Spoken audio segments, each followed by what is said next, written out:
What up? It's your boy T-Bone Reaction. Got the little man right here, TJ. Yeah, woke up from sleep and I'm showing out with me right now. So anyway, we're gonna check out a video from What Culture Wrestling. This is 19 extra WWE extras who became world champions though. Like the one on the thumbnail, which is Damian Priest right now. Thought I would watch this before Money in Bank just in case he ended up losing his title. But anyway.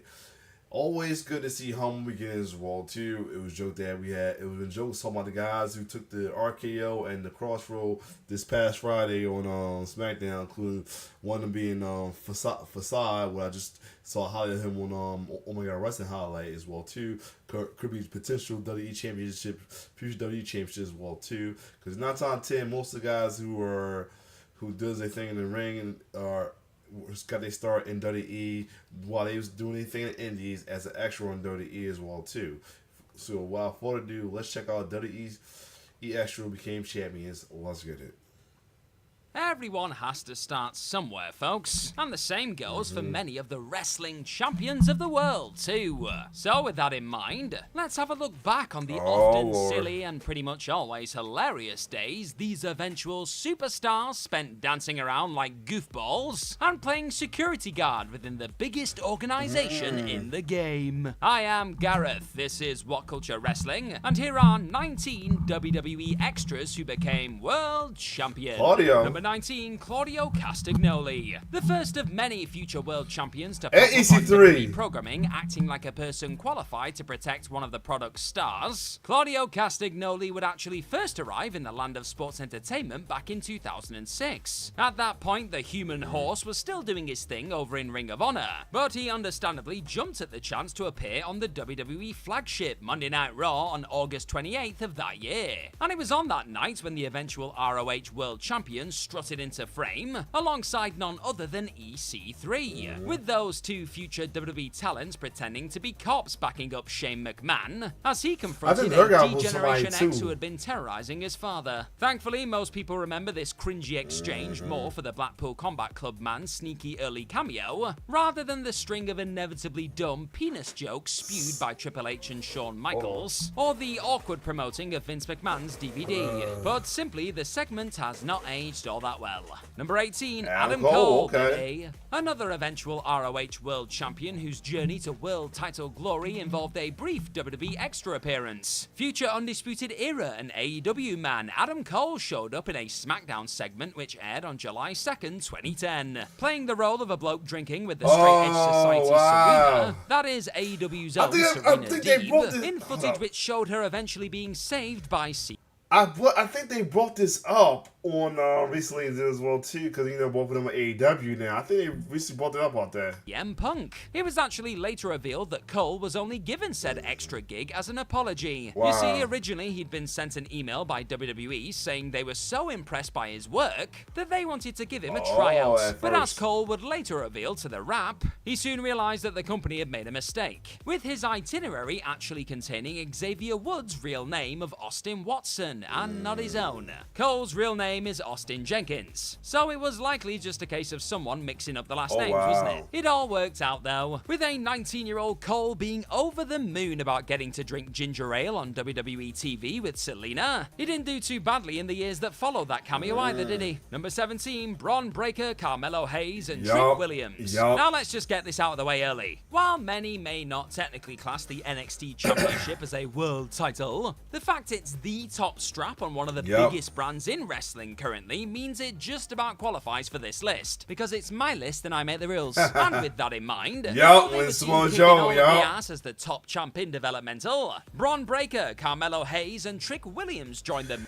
Yeah, that's you ain't just. I know they were champ. I know you talking about champion. But let's go down this whole line. Developmental, Bron Breakker. Well, I'm not. Other than him, you had the one Parker Bordeaux, Trick Williams, Dante Chen, Bron Breakker, the Creed brothers.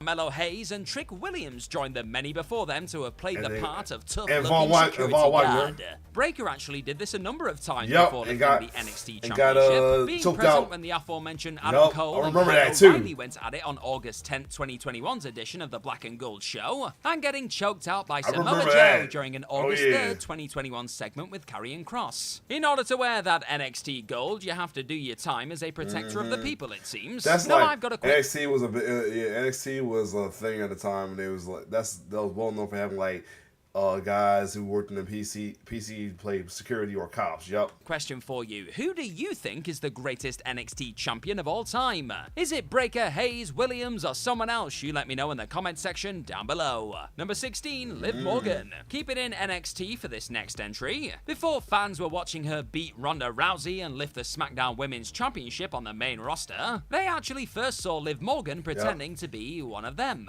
Jumping all the way back to one of the first ever TakeOver events.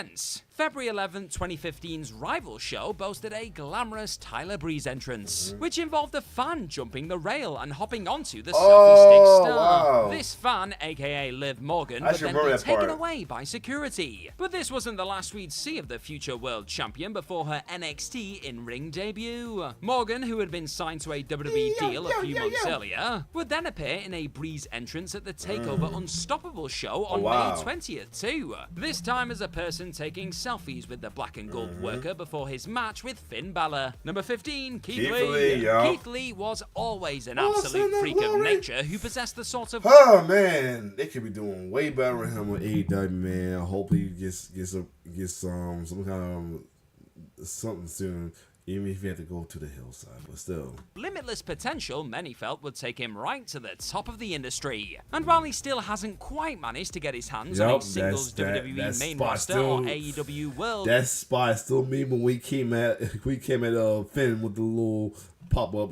Championship singles title yet, the lovable big lad did become NXT's top man in 2020. A whole decade before that triumphant night at the Great American Bash though, the eventual NXT champion was first seen on WWE programming as, you guessed it, a security guard. This time trying to stop Triple H, Shane and Vince McMahon from getting to Randy Orton and the rest of his legacy squad. Along with eating a punch from his eventual boss, Lee would also later recall taking a nasty poke to the eye from Shane O'Mac during the brawl. Shane McMahon throwing reckless strikes? I'm as shocked as you are. Number 14, Lita and Victoria. WWE was a very different place in 1999 to 2000, and this could be seen in the fact that there was a bloke walking around by the name of the Godfather, who would often be followed around by a hoe train. Sports entertainment, eh? And among the many attractive women often seen accompanying Charles Wright to the ring were two future Women's World Champions, with both Lita and Victoria starting out life on WWE programming as, well,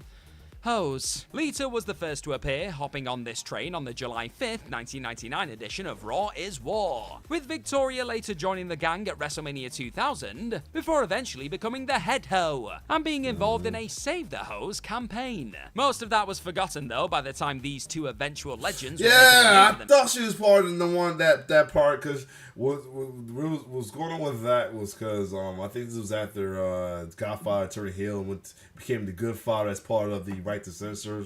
Yeah. Themselves as some of the strongest workers WWE's women's division had ever seen. I thought she was and one that's of the, probably one for of the best, them, the really. main one. Number 13, Bobby Roode and Mr. Kennedy / Anderson. I said it was them two on there as the cops. Bobby Roode himself put it a few years ago on Twitter /X. Sometimes the road is long, but at the end it can be glorious. And while it may have taken him a whopping 18 years to finally sign his first WWE contract, Roode's spell under the black and gold banner in particular could certainly be described as that. In the time long before becoming Triple H's NXT champion or even TNA's World Heavyweight champion though, Roode did actually show up on WWE programming in a promo exchange /angle boasting his eventual boss. Going down all the way back in 2001, Roode took on the familiar part of police officer, beside none other than fellow eventual TNA heavyweight champion Mr. Kennedy /Anderson. In a segment on March 29th SmackDown involving The Undertaker and Triple H. And the two future world champions inevitably found themselves getting caught in the middle of yet another heavyweight brawl in the end. Doesn't anyone respect the damn badge anymore? Number 12, Charlotte Flair, Sasha Banks, and Alexa Bliss. Speaking of eventual world champions who also spent some time standing around Triple H as an extra, future WWE Women's Champions Charlotte Flair, Sasha Banks, and Alexa Bliss all did exactly that too. Only instead of trying to keep a dead man from beating up the game,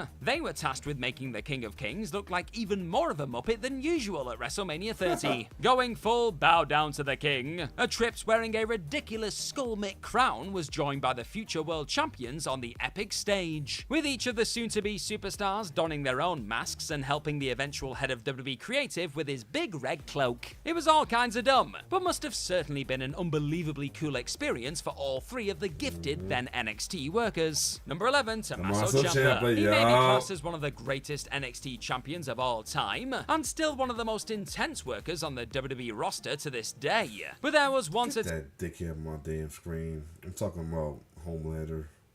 I saw clips from that one episode, the 4th episode. Jesus Christ.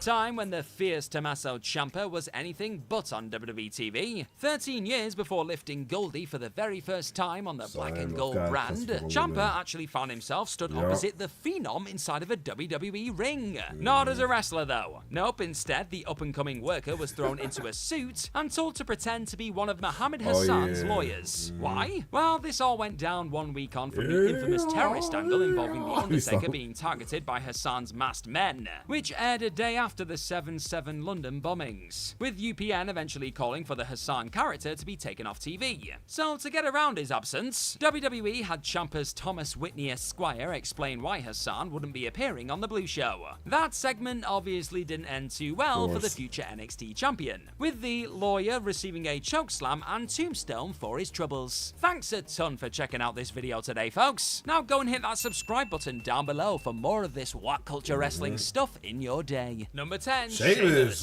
This Irish star would eventually go on to not just produce banger after banger after banger on the WWE stage for an impressive 15 years, but also lift World Championship gold on a number of occasions throughout his time on the main roster. A few years before conquering John Cena for his first WWE Championship though, Sheamus would become one of the latest hungry performers to appear on Raw as a member of security, with the violent powerhouse ejecting and eventually clashing with D-Generation X on the November 13, 2006 edition of the show. Joined by Wade Barrett that night at a then Manchester Evening News Arena, with both men going through a tryout that day, the two future WWE superstars would try their best to keep Triple H and Shawn Michaels under control later on. However, Shamey ended up eating his first of many pedigrees from a... So it ain't the first time he had learned. So that one time when he bashed Hunter in his head while he was giving a heartfelt speech about Shawn Michaels the day that Shawn did his retirement, saying that wasn't the first time he had a little interaction with him. Nice.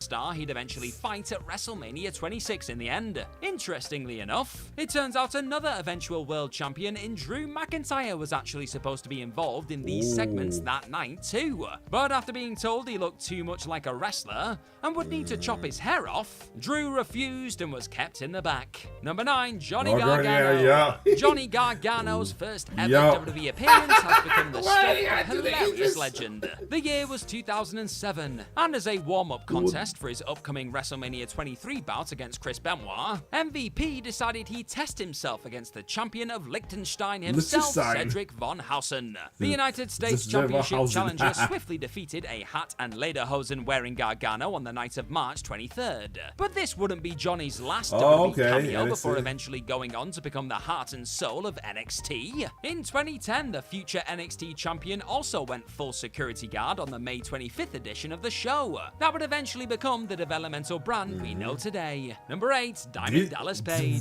Starting out life in the wrestling business as I did hear about this. I think I recently heard about that. a manager and color commentator, a Diamond Dallas Page who had been working for the AWA and FCW, eventually ended up being given a tryout for an announcer role in the WWF. It wouldn't lead to a job in the end, but Page still appeared at that year's WrestleMania 6. Instead of being stood with a mic in hand, the man who would one day become WCW World Heavyweight Champion was plonked behind a pink Cadillac that night, driving Rhythm and Blues themselves, the Honky Tonk Man and Greg Valentine, to the ring for their eventual interaction with the Bushwhackers. And this would turn out to be his last WWF/E appearance for a decade, with DDP going on to become the adored People's Champion in WCW in the years that followed this brief Cadillac cameo. Number 7, CM Punk. Who could have ever known that the bloke first seen on WWE TV fanboying over Brock Lesnar backstage in 2003 would eventually go on to become one of the most iconic and must-see wrestlers in the history of the business, Talk about long-term storytelling right there. Cause you know, you mentioned him in a feud with Brock, then over the Advocate, and everything. So yeah. Also storytelling. With the former ROH World Champion eventually lifting WWE World Heavyweight and AEW World Championship gold as the years roll by. It's his second cameo appearance before officially arriving on the main roster, which most likely remember best though. Following on from agreeing to join the biggest wrestling promotion on the planet and threatening to leave ROH with their own top strap, the then OVW talent eventually ended up playing one of the gangsters hanging onto the side of a car during then WWE Champion John Cena's WrestleMania 22 entrance. Fast forward 5 years, and Punk would trade the fedora and machine gun for a legendary Best in the World shirt and pipe bomb, as he collided with Super Cena over the top strap in an all-timer of a main event at Money in the Bank 2011. Oh, how time flies, eh? Number 6, the Hardy Boys. Oh yeah. It's been a whopping 30 years. You already know. They, before they came stream, they was definitely the most hard-working guys in wrestling trying to make it for real. Matt and Jeff Hardy first showed up on a WWF show. That's one way to make someone feel part of that. Right? Okay. The Hardy Boys would obviously end up becoming one of the most adored tag units of all time over the decades, winning numerous pieces of tag gold as they launched themselves off of many a ladder. But both of the Fearless Brothers have also gotten their hands on singles world titles on multiple occasions too. Jeff's CV boasts WWE World Heavyweight and TNA World Heavyweight Championship reigns, while Matt contains a few TNA World Heavyweight title victories too. The latter also lifted ECW title gold, if you want to count that as well, before either man ever heard the words "and new" after a high-profile world title bout though. They could be seen jobbing out to WWF stars in the mid-90s, and even appearing as humble extras on the company's 1995 edition of the King of the Ring pay-per-view. After pretending to be a royal guard / doorman with a sibling here, Jeff would also notably struggle to carry the winner of that tournament, Mabel, to the ring during one of his royal entrances. The first of poor Jeff, man. Not shout out to RP to Mabel though, man, aka Viscera, but Jesus Christ, man, and Nelson Frazier, but Jesus Christ, man, I felt for them guys back then. I mean, carrying Mabel like that, because that dude was a big dude, big and tall like that. Shoot, that's a lot of weight. Of his many daring risks on WWF/E TV. Number 5, Damian Priest, the latest performer to join this fascinating list of names. Current World Heavyweight Champion Damian Priest may have only officially joined up with WWE in 2018, but sports entertainment fans actually saw him on screen 4 years before putting that segment every time cracked me. Yo, aren't you came with the title? pen to paper on that deal. Going through the typical up-and-coming wrestler rite of passage that is playing a tough-looking member of security, and then Punishment Martinez showed up in the background at Money in the Bank 2014. This particular segment saw a Stephanie McMahon in full belittling every talent who got in her way mode, with Nikki and Brie Bella's reliving of Steph's recent mudpool bath courtesy of a fired Vicky Guerrero, leading to the McMahon having the latter Bella, who had quit WWE around this time as part of the ongoing McMahon, Kane, Daniel Bryan storyline, escorted from the building. It's as painful a watch as you'd expect, folks. Number 4, Braun Strowman and Becky Lynch. For a time there, the party animal known as Adam Rose would routinely dance his way into NXT and main roster shows, followed by a long line of fellow jolly souls known as his Rosebuds. And as you'd expect, That lineup of flamboyantly dressed Elias. kindred spirits contained its fair share of future famous wrestling faces. Southern Easily Goss, the Carmella. most eye-catching names to have been a part of that particular conga line, though, were none other than future multiple-time women's champion Becky Lynch and former Universal champion Braun Strowman. Both the man and monster among men hilariously went nuts backstage with their party king following May 26th episode of Raw, with that Fallout clip showing off a Lynch looking like a princess/predator alien hybrid, and Strowman channeling his inner mighty gladiator. 2014 was quite a year for eventual world champion cameos, wasn't it? Number 3, Bryan Danielson. It's common knowledge that Bryan Danielson's WWE career started all the way back in the early 2000s, with the legend who would eventually hold WWE and World Heavyweight Championship gold on numerous occasions, famously locking up with John Cena on Velocity back in 2003. And this all went down after the star had already been signed on a developmental deal and released by WWE a few years earlier. Around the time of that well-known Cena showdown, though, Danielson would also add another respected accolade to his ultimately impressively long list of accomplishments within the business, appearing as a security guard, of course. The eventual AEW star could be found doing his best to keep a streaking Brian Kendrick under control on February 6th's SmackDown. Oh my God, that little moment. I forgot he was doing that for a minute too. Yep, you heard that right. You see, Kendrick had been challenged to perform this act by Sean O'Hare in the middle of the latter's Devil's Advocate run. And it was during the surreal few minutes that involved him sprinting through the arena in the buff prior to and following an A-Train match, when a comically animated D-Bry dressed as security tried to step in and stop him in his tracks. And as it turns out, one of Danielson's all-elite rivals would follow in his footsteps too. Number 2, MJF. Rather than getting in the way of a naked sprinter, the soon-to-be AEW World Champion known as Maxwell Jacob Friedman had a far more intimidating object in front of him than his Revolution 2023 rival did. His eventual World's End 2023 opponent and the man who would take away his Triple B, Samoa Joe. In a beat that would eventually brilliantly play into the pair's rivalry last year, the Salt of the Earth was once humiliated by the then NXT champion as he made his way to the ring for a bout against Shinsuke Nakamura at NXT TakeOver Brooklyn. Shit, ain't that the one next one? Another body too. Can't think of his name right now.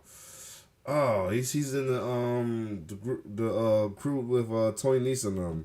Can't think of his name right now, but yeah.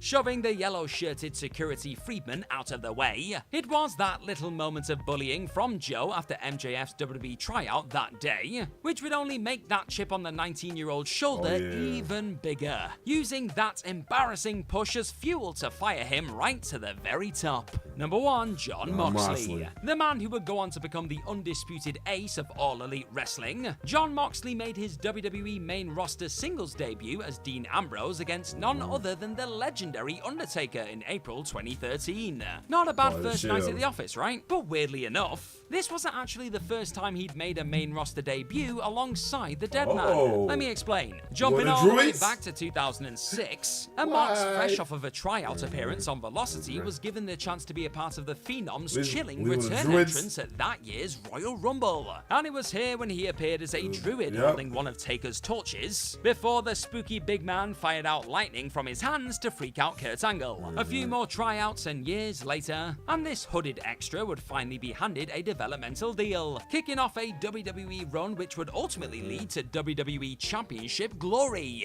It may not have fully worked out for the one-time druid following the Shield's breakup, and a WWE exit eventually went down in 2019, but it was here when the purveyor of violence rediscovered who he really was, a violent force to be feared, and one who would also lift AEW and IWGP World Championships in the years to come. Indeed. Raise a torch to the ace, folks. Did you enjoy this fascinating WWE extras who became world champions list? Alright, there you have it though. I mean, a lot of humble beginnings as for these some folks guys. I mean, it's not where you start, it's how you succeed going forward. You know, that's all it is. But other than that, it's good to see. I'm enjoying a good amount of it. I remember seeing about some of them. Definitely surprised to find out. But other than that, if you like my reaction, like, share, subscribe to my YouTube channel. It's your boy T-Bird signing off. One love.